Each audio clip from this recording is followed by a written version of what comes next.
Punjab assembly के हल्का PP 52 समड़ियाल में ज़िमनी इंतखाब में गैर हतमी गैर सरकारी नताइज के मुताबिक मुस्लिम लीग नून की हिना अरशद ने मैदान मार लिया है। हिना अरशद वड़ाइज को बरतरी हासिल होने पर उनकी रिहाइशगाह पर मुस्लिम लीग नून के कारकुनान की जानिब से शानदार आतिशबाजी का मुजाहरा किया गया।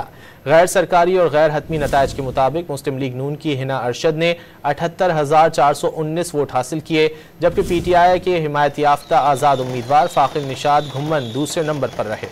पंजाब असम्बली के हल्का PP 52 समड़ियाल में ज़िमनी इंतखाब में गैर हतमी गैर सरकारी नताइज के मुताबिक मुस्लिम लीग नून की हिना अरशद ने मैदान मार लिया है। हिना अरशद वड़ाइज को बरतरी हासिल होने पर उनकी रिहाइशगाह पर मुस्लिम लीग नून के कारकुनान की जानिब से शानदार आतिशबाजी का मुजाहरा किया गया।